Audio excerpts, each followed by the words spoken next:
Good morning, everybody. Welcome to Icinga camp. I'm very happy that we could make this happen. We talked about it with Bernd probably about 6 months ago to start making this happen. And we weren't exactly sure how many Icinga users there were in Holland and whether we could make a camp happen. So very happy that you're all here. So I'll talk today about Icinga 2 and Puppet. Automatic monitoring with a little question mark. It's bits and pieces. Who am I? My name is Walter Heck, in case you didn't catch that yet. I'm the founder of Data. Was once the CEO, but then promoted myself to CTO, so I don't have to deal with all the non-technical stuff anymore.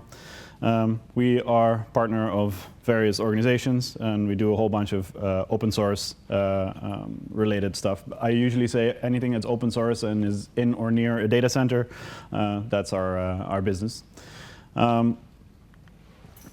Today, I'll talk a little bit about Puppet and Icinga. Are there any Puppet users here? Puppet and Icinga? All right. So we'll go through a little bit of what is Puppet, just a very, very small, short introduction in case you've never heard of Puppet before. Has anybody never heard of Puppet before? You probably should leave the room. We'll talk a bit about zones, hosts, objects, all that kind of stuff, exported resources, and I'll show a little demo that I've prepared. So first off, what is Puppet? In case you have never heard of Puppet, configuration management software, one of many different tools at the moment out there. I think for enterprise environments, one of the most viable choices at the moment. Scales very well. I think when I first started using Puppet, it was on a 3-node infrastructure, and the largest I've been around was 15,000 or so last year. It scales all the way over to 200,000 plus. I know that CERN was one of the biggest users until at least the last time I checked, and they were somewhere between 200,000 and 400,000 nodes. Of course, you need to do a whole bunch of extra stuff if you want it to scale that well, but it is possible. Multi-platform, really useful. The fact that you can run it on pretty much every OS under the sun makes it very useful, especially in environments where you have a lot of operating systems. That becomes really quite useful. To be able to just say, I want a user created and not have to worry which operating system is underneath and how that user should actually be created is quite nice. It's commercially supported open source. I'm a very big believer in open source software, but there is also a large amount of people in this world or companies in this world who don't feel like they can sleep well at night if there's not a support number they can call, and that's great because it keeps businesses running. So commercially supported open source, in my opinion, is kind of the best mix of the two, where if you want support, you can get it, and if you are happy with the open source version, then that's also fine. Infrastructure as code. In a Puppet nirvana, you would have your whole infrastructure, your server infrastructure at least, defined in code, and would have a very great insight into what is configured where, how, why, etc. I have seen very, very few environments that are actually there. Most people are somewhere between just having Puppet agents installed and Puppet Nirvana. But yeah, it's a thing that happens over time where you go more detailed as you go along. A typical Puppet architecture, for those of you who are not aware. Usually there is a Puppet master. This can be one or multiple nodes, but for the simplicity's sake, we'll stick to one node right now. The Puppet master, this contains all your Puppet code, which usually lives in a Git repository. It can live in anything else as well, but I believe that most people are using Git simply because it's so common out in the rest of the world as well. And then on each node in your infrastructure, you have a Puppet agent installed that connects to the Puppet master and retrieves its configuration from the Puppet master. So the Puppet master looks into the code and says, OK, if you are web01.olendata.com, then you need to have this user and that package installed and this service running, and et cetera, et cetera. And that configuration is sent back to the node, and that Puppet agent compares the configuration it retrieved from the Puppet master to the actual configuration on Web01 and makes any changes if that's necessary. So Puppet works with modules. By now, most pieces of software, especially on the Linux side of things, have Puppet modules, so you don't have to go and write them from scratch anymore. There is a Icinga 2 module and an Icinga Web 2 module, but I think the title of the slide says it best. The status is up for improvement. You cannot find it on the Puppet Forge. The Puppet Forge is kind of the module repository that Puppet offers on their site. Has a bunch of advantages over just using Git repositories. The Icinga 2 module is not there. There's only the Icinga 2 Web 2 module. But yeah, unfortunately, when you search for Icinga, you find a whole bunch of other modules that are all doing various levels of good jobs, but up to now, the best Icinga 2 module is living on GitHub, github.com/Icinga, Puppet Icinga 2. That is a bit in a weird state. It has two branches, one called master and one called develop, where the develop branch is 261 commits ahead of the master branch, and the master branch hasn't seen an update for a year and a half. So by default, I think pretty much anyone uses the develop branch, even though the name doesn't instill the most amount of confidence. It is by large the most stable branch. So if you're using this module, you should definitely be using the develop branch because it has a bunch of improvements over the master branch. I was just talking to one of the guys, and hopefully at some point in the not too distant future, the develop branch will be just replaced. The master branch will be replaced by the develop branch, so we can confidently say again that we have a master branch that is actually stable. Because the develop branch, we use it in production, and I know a number of environments that are using it in production without any problems. Is anybody here using the master branch? Anybody using the develop branch? Anybody have no idea? So yeah, so the Puppet modules, the Icinga Web 2 module is also under the github.com/Icinga. You'll need a database for Icinga, especially for Icinga Web 2. You'll need a database. You can use Postgres or MySQL. I come from a MySQL consulting background, so I personally prefer MySQL. But Postgres works equally fine. To dive into a little bit of code, you need a MySQL environment. Two databases. So the Icinga 2 IDO connection can go to the same database as the Icinga Web database. So the Icinga Web contains information that's needed to run the Icinga Web front end. You can send them to the same database, but it's not really recommended, so just send them to two separate databases. Also, for future use, might be easier to be able to, how to say that, point them to different servers or whatever you want to do. Just keep them separate. So this MySQL : DB uses the standard Puppet Labs MySQL module to create a database on a node that has MySQL installed on it. It creates the database Icinga2 web and Icinga2 data with a user and a password and a whitelist range for the hosts to connect to, and the grants in this case all. It's not, you can narrow it down, the grants of course, but I wanted to keep it simple. Then the next thing you need is to set up the Icinga2 server. Using the Icinga2 module, it's very simple. You just include the Icinga2 class, you point it at the database, and you say manage database equals to true, which means that it will create the schema for you, and it'll do a whole bunch of other stuff for you. And that's really all there is to it. This will install the Icinga2 daemon. It'll install a whole bunch of other stuff. Even the Nagios plugins will be installed by default. So you can see how it's very convenient. Only, what is it, 2, 4, 6, 8, 15 lines of code, and you have the whole Icinga2 server up and running, provided it has the database already available somewhere.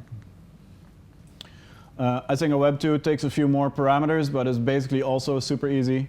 You call the Icinga Web 2 class from the Icinga Web 2 module, feed it a whole bunch of parameters. These are just connection details to the IDO DB and the connection details to the Web DB that we've set up earlier. You set manage, if you want, you can set manage repo to true, which means that it'll, if you're, let's say you're on RHEL, it'll manage the Yum repository for you, so it'll create the Yum repo config file. And if you set install method to package, it'll just install the Icinga Web 2 from the official Yum repository. If you use Apache as a web server, then you can just set manage Apache vhost to true and give it a vhost name, and it'll create that vhost for you as well. Yeah, so this does a whole bunch of stuff. It does not, however, populate the database. So if you look at, and this is why is this large enough? And this is why the develop branch is still called the develop branch, because it should be managing the database as well, but it's not. So you'll have to code that yourself. I've put this code up up on GitHub. I'll show you the location in a bit. So you'll have to populate the database here with Puppet knows this thing called an exec, and it's basically one of the resource types that you want to stay away from in Puppet unless you have no other option. In this case, you really don't have any other option. So you need to populate the database yourself. Then setting up a Icinga native client. So on each node that you want to monitor, if you want to have checks run on that node, you'll need to set up the client, which is basically the Icinga daemon with a few specific settings. You need the command feature and the API feature. Manage zone, you can set it to false or to true. What it does is if you set manage zone to true, it tries to create the zone automatically. I couldn't really get it properly to work properly, so I'm not entirely sure that works the way it's supposed to. So I just set it to false and manage my own zones. You can see that in the code that I'll show you in a little bit. If you use Icinga2 PKI Puppet, it'll use Puppet's certificates to connect the Icinga daemon to the master. So it'll be you don't have to have a separate set of SSL certificates. Then the next thing is exported resources. So basically, you could have on your Icinga server the list of all the hosts that you have, but you have Puppet to already know all of this information for you, so you don't really want to write a list on your Icinga server and have to add nodes to it as you add nodes to your infrastructure. Instead, what you want is to define your host objects on your servers, in this case Web01, and somehow magically have them appear here on the Icinga server itself. That's possible with Puppet through a mechanism called exported resources. Anybody familiar with exported resources? Yeah? OK, then I'll explain it quickly. What happens, so we have a Puppet agent run. We define here the Icinga2 host object, which normally would create a host object on the web server, but that's not where we want the object to, the config to appear. We want it to appear on the Icinga server. So instead of writing this Puppet resource the normal way, we prefix it with these two @ signs, and that indicates to the Puppet agent that it's an exported resource. What that means is that the resource is not created here. However, when the Puppet agent run happens and it sees an exported resource, it exports that resource to the Puppet master.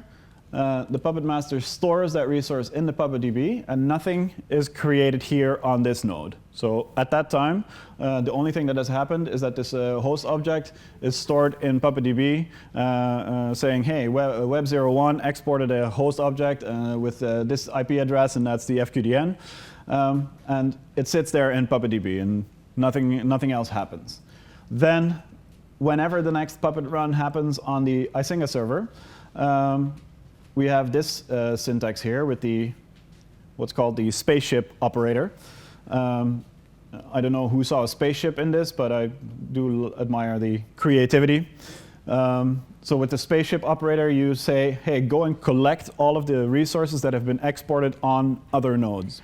So what that does is it goes back to PuppetDB and says, hey, I want to have a list of all the Icinga2 host objects that have been exported by other servers. So this could be, in this case, it's only one object, but this could be 100 or 1,000 or however many hosts you have. It retrieves all of those hosts from PuppetDB and sends them back to the Icinga server and creates the host objects here. This is a generic, how to say that? A generic Puppet mechanism, so it doesn't just work for host objects, but you can use it for services or for checks as well. You can use it for firewall rules or for things that are completely separate. It's quite common to use it for databases as well. So you specify, let's say that you have a WordPress installation here, and you want a MySQL database to be created on your database server. Then you don't want to define that database on the database server, but you want to define that database on on the place where you defining the WordPress config. So you export the database definition to PuppetDB, and then on your database server you collect all of the exported databases so that everything lives in a easy to understand location.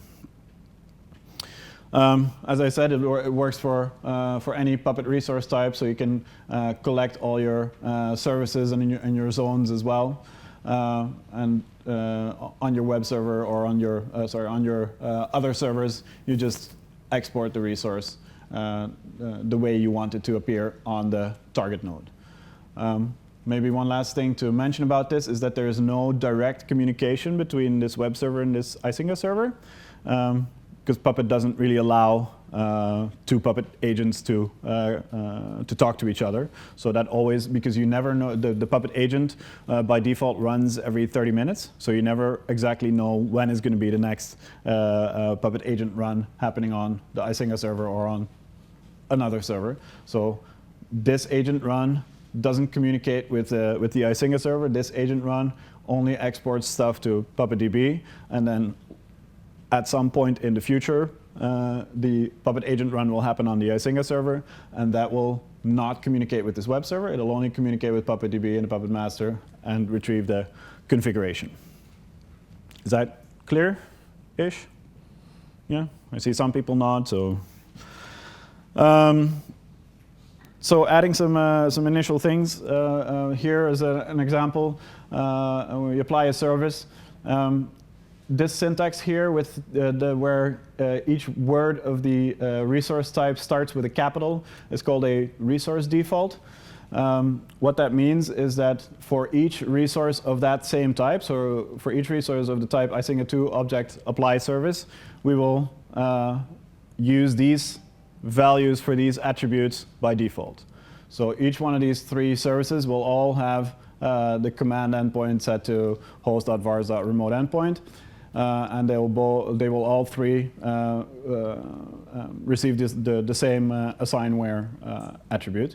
You can, if you want, then override it on an individual resource, but especially if you're doing a lot of resources of the same type in the same place, then a resource default can make your life a lot easier. So that's the simple stuff. I'll show you the demo of the repository that I created for this. So to move further, I didn't want to go too deep into things. So you can from here you can create profiles for each piece of software that you're using in your infrastructure. Create the checks for them and use the exported resources functionality to create the checks and host objects and whatever it is in the profiles for each piece of software, and then collect them all on your Icinga server. If you are curious about some more advanced Icinga setups, take a look at the Icinga Vagrant repository. There's some really nice examples in there of fully automated builds of whoa.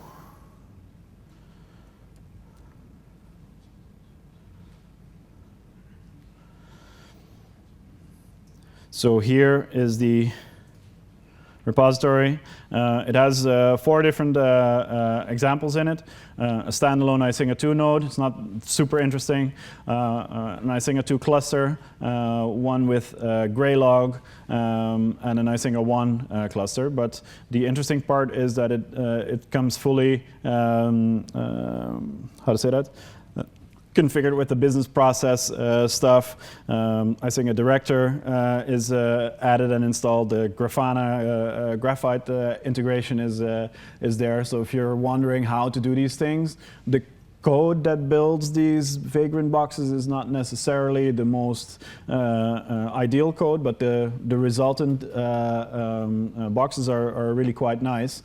And if you're at a very basic setup and you're wondering what the next steps can be to make it more advanced, this is a great way to see how it all works out. They have a dashing dashboard, just all built with the Vagrant boxes. All you need to say is Vagrant up, what is it, Icinga2 cluster, and you have the whole thing set up. It takes a significant while to bring it up to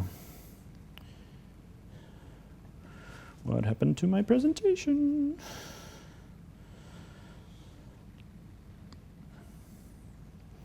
It takes a significant while, so you can drink multiple cups of coffee while this is running, but then it literally is only Vagrant up and waiting to see an example. Yeah, so you can, after you look at those Vagrant boxes, you can look at the Puppet code that builds those Vagrant boxes. They're all using Puppet, and extrapolate that code into proper Puppet code, where to add Grafana, business process monitoring, et cetera, whatever you wish. Before I go to the demo, we are a training company, so I'll use this 10 seconds to promote ourselves. We have an Icinga training running July 18th to 21st. Right now the tickets are still early bird. So 1,350 euros for a 3-day training is quite a good price, I think. So if you're interested in learning all the bits and pieces, we'll be running that training. The trainer is Chuming, who is sitting over there hiding in the crowd somewhere. So if you want to talk to him, make sure that he actually knows what he says he knows, then please feel free to talk to him later. Before we go to questions, I wanted to show you how all of this works. So we have here, is this big enough for everybody to see also on the monitors? Yeah. We have here a Vagrant setup. I have used, let me show you, a tool called Oscar. And Oscar is Oscar Stack, I believe it's officially called, is quite nice. How much time do I have, Bernd? 25 minutes. Oh, I can speak slow. So Oscar Stack is a simple Vagrant plugin that brings up a Puppet deployment. Puppet uses it, the support department of Puppet uses it to bring up scenarios for when they need to support customers, and they maintain the whole stack as well. It works quite well. All you need to do is say Vagrant Oscar init. Instead of Vagrant init, you say Vagrant Oscar init, and then you say, okay, define me these VMs, so init VMs, and then you say, I want a master that should be a CentOS 7.2 box. I want two nodes, one called first, one called second, with a CentOS 6.6 and an Ubuntu 14.04 image. So these are bare images, so just empty OS images. And Oscar, when you then say Vagrant up, it'll bring up the master, install Puppet Enterprise. It works with Puppet Enterprise. You can also make it work with open source Puppet. It'll install Puppet Enterprise on it, and on all the agents, it'll bring up the agents, install the Puppet agent on it, connect that agent to the master, deal with the etc host entries so that all works. It'll do an initial Puppet agent run. So especially in these kind of situations where you want to do things, but you don't want to be spending hours on the Puppet part of things, Oscar is a great way to try things out.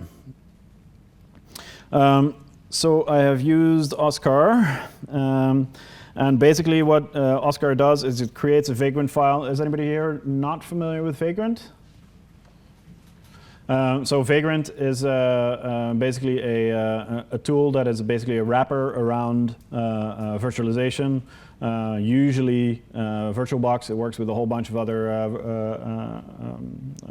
virtualization as well, but it was originally built for VirtualBox, and still I think the majority of people are using either VirtualBox or a VMware player.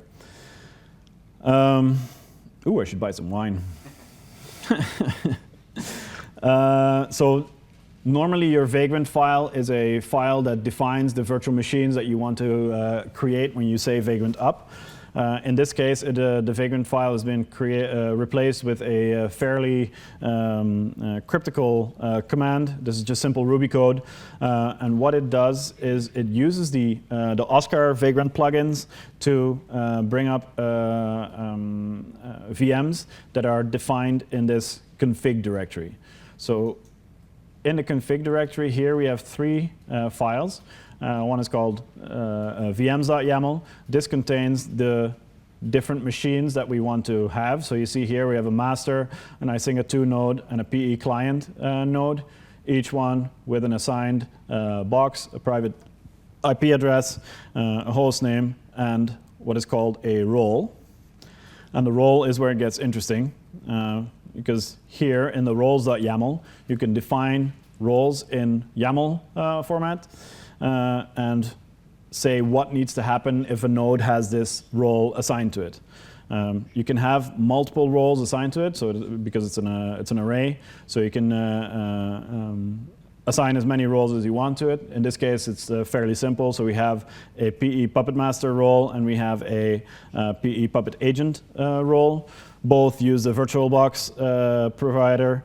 Then here we have a hosts, so a number of provisioners. These are just basically plugins that run when it's bringing up the node.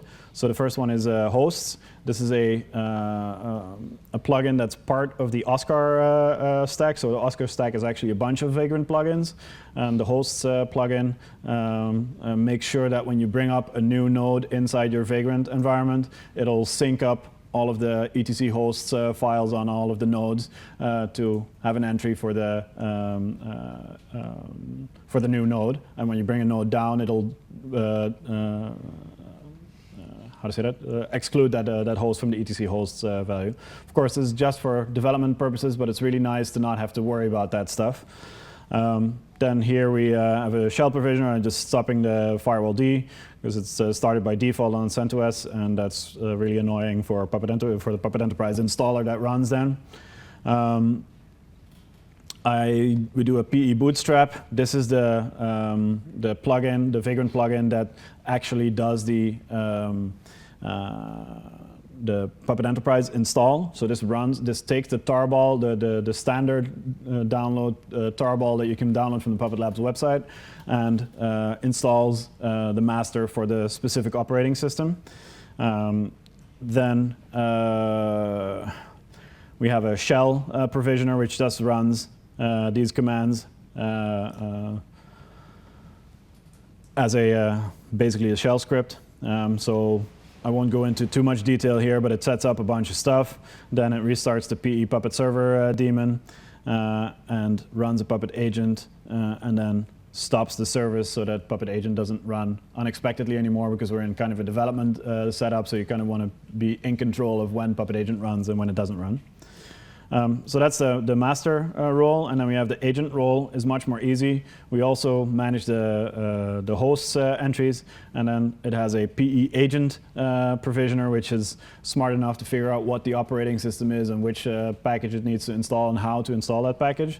And all you need to tell it is which VM contains it needs to point at for the Puppet master. So in this case, master VM, we set it to master, which is the name of my master VM. So when I run all of that, it creates, let me show you by adding another one.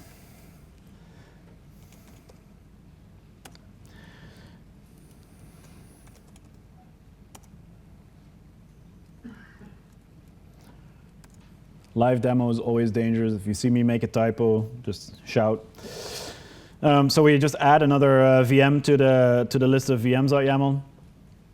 And then when I run here, Vagrant status,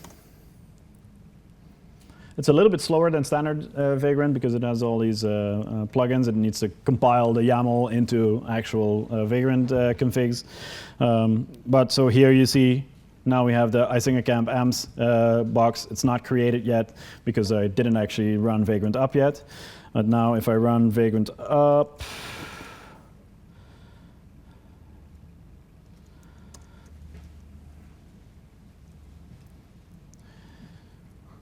what it'll do is it'll start a new VirtualBox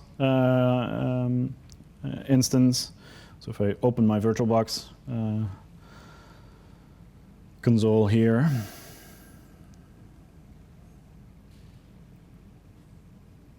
and I can show you, so right now the etc hosts here doesn't yet contain an entry for Icinga camp .vm, and in a minute it'll start containing that.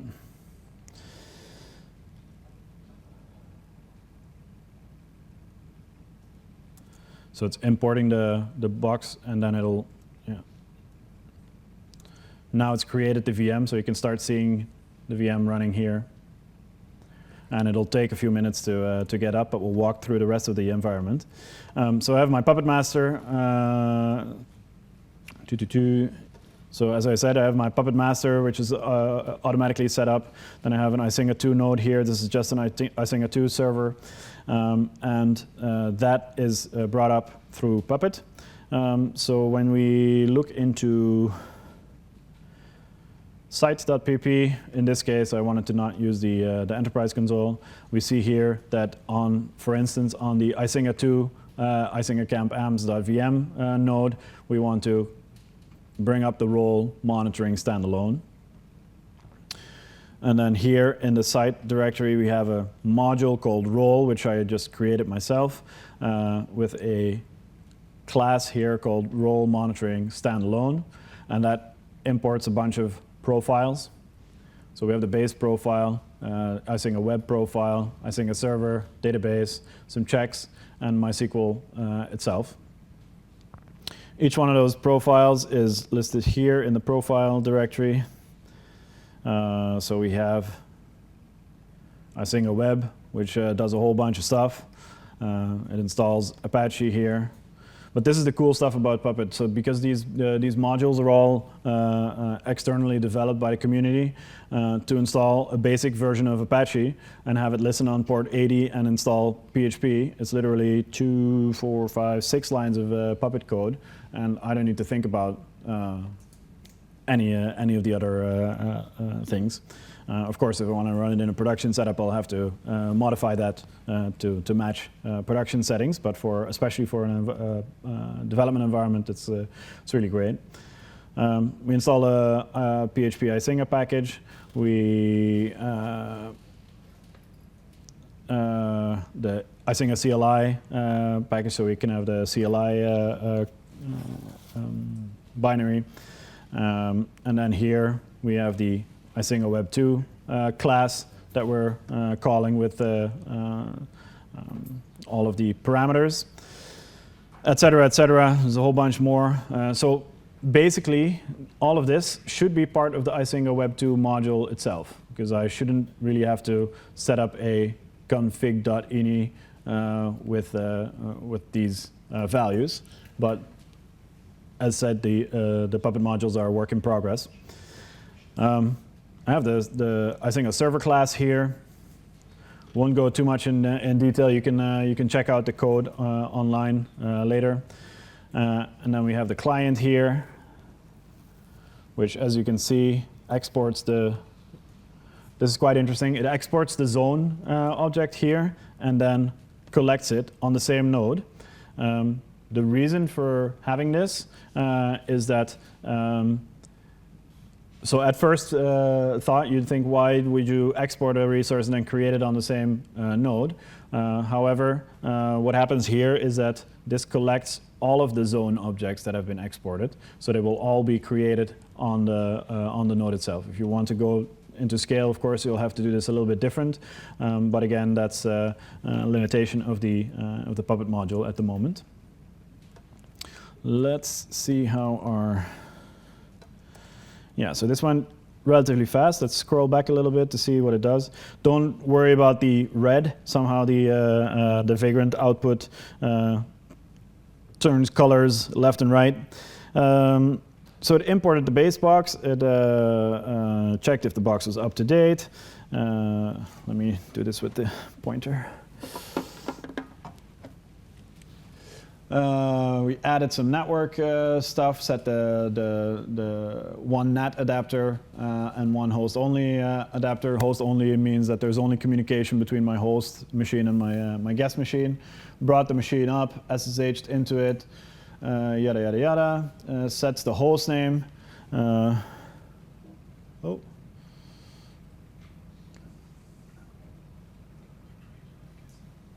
And then here you can see updating hosts on Icinga 2, updating hosts on master, PE client, and then what happened is that now on the master node, which is a completely different node, it created the etc hosts entry, which is quite convenient that I don't have to do that myself anymore. Then the next thing is it runs a provisioner of the PE agent, the Puppet Enterprise agent, or sorry, the Puppet agent, which by now is the same for Puppet Enterprise as it is for open source Puppet. So it installed the Puppet agent here, and somehow it changes to red for a warning. I can still see why it would change to red, but here importing the GPG key is somehow output in red. So it installed the Puppet agent, and then it made sure that the Puppet service was stopped, and a few other things. And then at the end, it tries to run the Puppet agent itself. So I didn't have to do much except for this vagrant up command. And now I need to make a few small changes to the repository, of course, to support this new machine.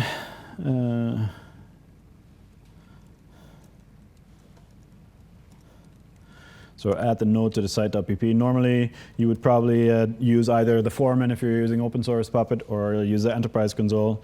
But in this case, I'm just doing a quick.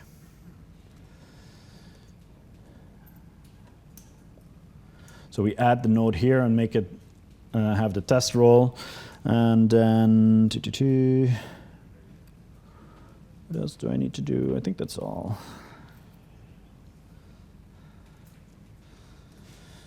So,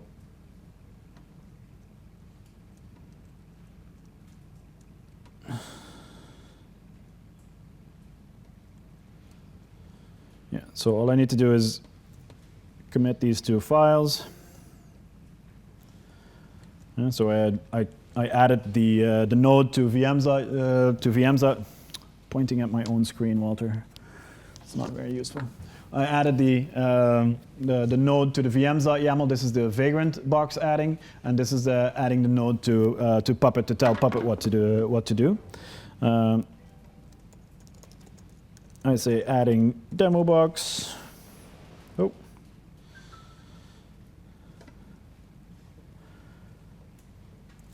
Then I go onto my Puppet master and deploy the code. So R10K is one of the tools that is used in a Puppet environment to deploy code easily to a Puppet master. So I've deployed the code now, and now if you look at Puppet Labs code, environments, production,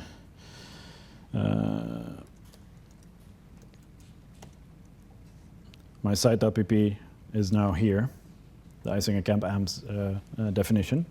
So now, when I run the Puppet agent on this node, it should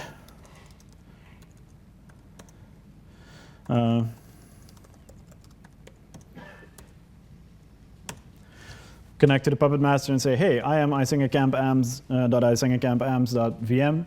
Can I please have my configuration? And the role test client just includes the base profile, and that base profile in turn here includes the Icinga client and the Icinga base profile. So in a minute, no, what happened to that? There you go. So right now I see my PE client, my master, my Icinga 2 node, and in a minute, after it's restarted, sorry, yeah, of course. Failed dependencies, no!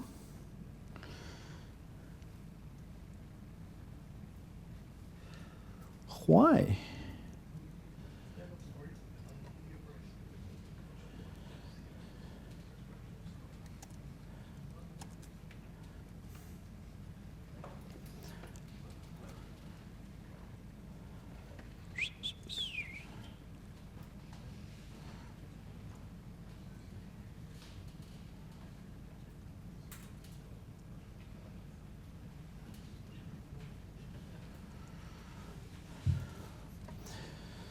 So sometimes, so Puppet has this ordering mechanism where you can determine what needs to be installed in which order. And sometimes, as you see here, I need to run the Puppet agent twice because the first time it tried to install the Nagios plugins all package before it had actually created the yum repo config. So the second time around, my Puppet agent went through correctly. And now if I run it a third time, everything's fine. So this has installed the Icinga client on this node. So if we now look at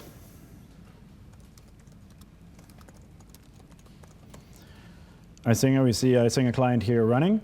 However, the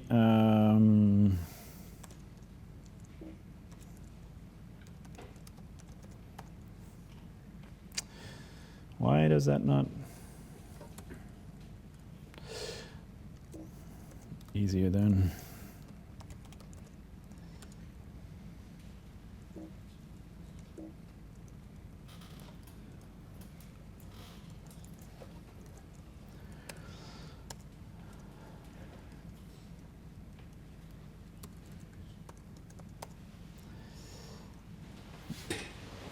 Oh yeah.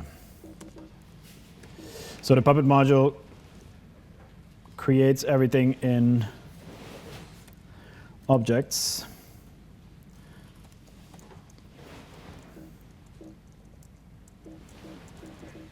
Whoa.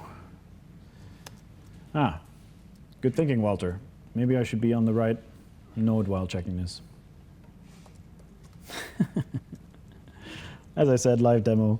So here we actually have the host objects for each node. But as you can see, we don't have yet the host object for the Icinga Camp AMS node. And the reason for that is that the Puppet agent has ran on the Icinga Camp AMS node, and it has exported the host object. But the Puppet agent run on the Icinga 2 server hasn't happened yet, so it hasn't actually created, collected the objects yet. So if I do a Puppet agent run here now,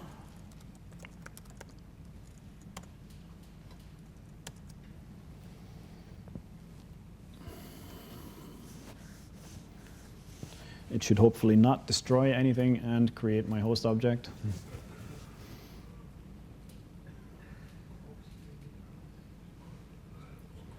But it's a live demo, so probably it's going to destroy something.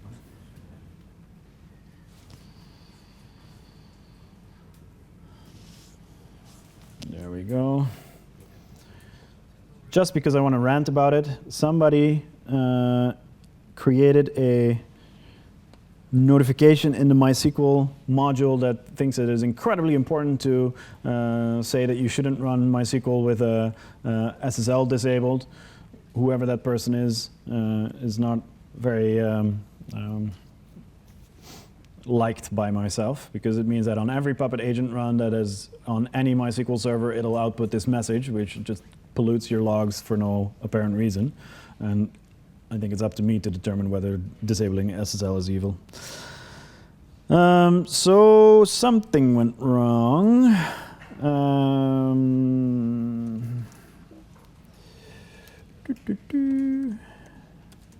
Oh.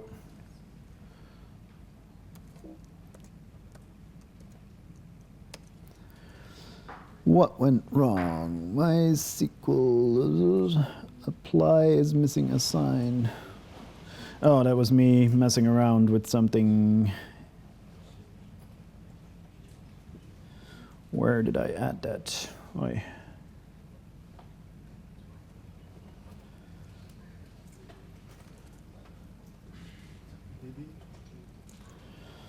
That would be a good. No.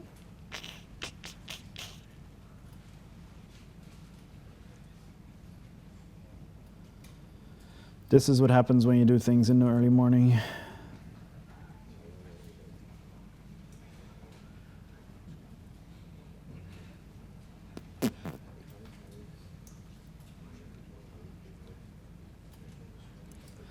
Maybe I did it manually.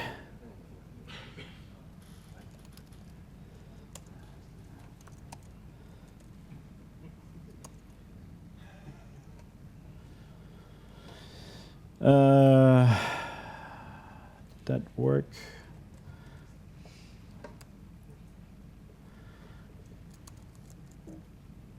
Yeah, so you see that the Icinga camp AMS node has appeared now. Oh.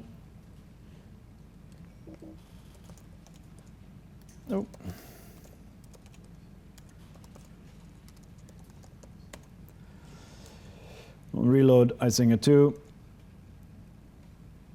And when you look here, the checks are pending. In a minute, they'll turn. The disk check will fail because my laptop is my whole system is hopelessly out of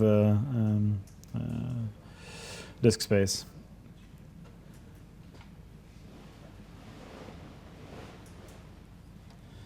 Come on. Yeah, so here you see that some of the checks are now going okay. And this was all created by the Puppet run. I'm a bit hesitant to run the Puppet agent again because I think that my SQL check was in the code somewhere and my brain is too fried to go and solve that. But I think you can see how this would all work.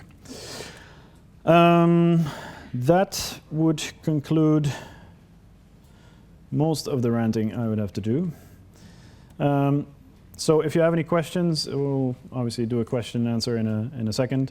But you can always reach me on Twitter at Walter Heck, or Olendata is my company.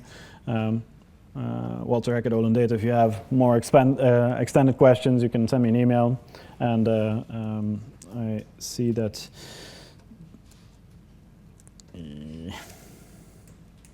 the repo for this talk you can find on github.com/Walter Heck. Icinga camp AMS. It's a public repo, so feel free to take a look, rant, send me a pull request if you want to change something.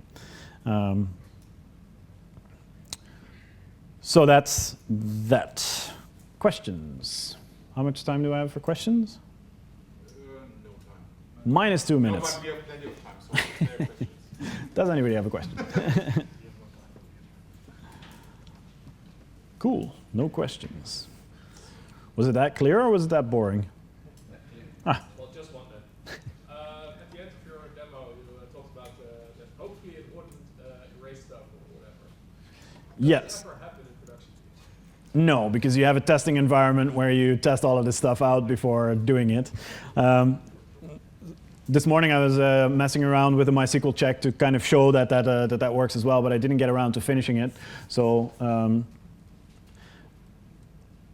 the way it works is that Puppet can do something called purging resources. So what you can say in Puppet is, let's say, remove all of the Icinga 2 host objects that are not defined in Puppet. So that, especially when you have a larger environment where things are changing a bit more, it's really nice to have that purging as well, because it means that when a node leaves your Puppet environment, it'll also be removed from the Icinga node the next time Puppet runs there. So the reason I said that, now we can actually try it out. See if I created it manually or not. But so normally you would actually not do this on a live environment. You'd have a testing environment. And yes, if you are not paying attention, it is definitely possible to do this on a production environment, but then it's up to you, because that should have been caught in testing way before it reached a production environment. Anyone else? Does the Puppet environment, if you're using everything as director, this is because you config from Puppet, and let's say you want to use director as well. You'd best ask Thomas over there, because he is the director is his brainchild. The director and Puppet, does that bite each other?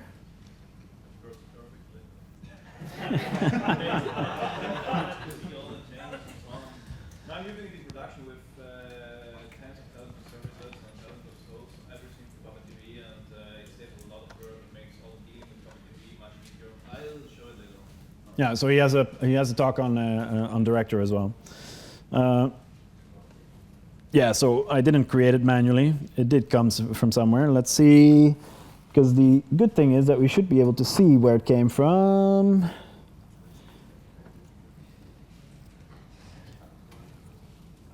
profile Icinga server. That's where it is. So did we see that? Sorry. So here, it's one of the nice things about Puppet actually, is that you can see this notice here tells you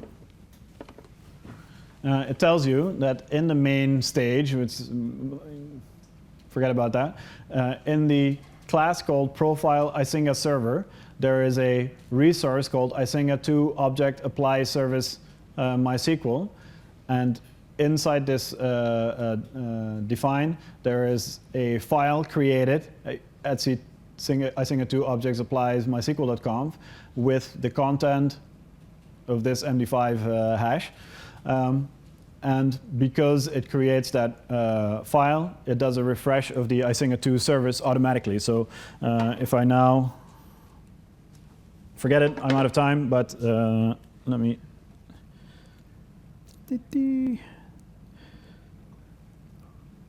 It's not here though. Maybe I created it straight onto the Puppet Master.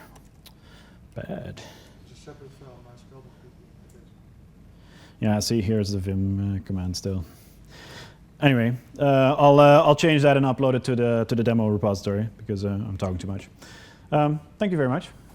Thank you. Good.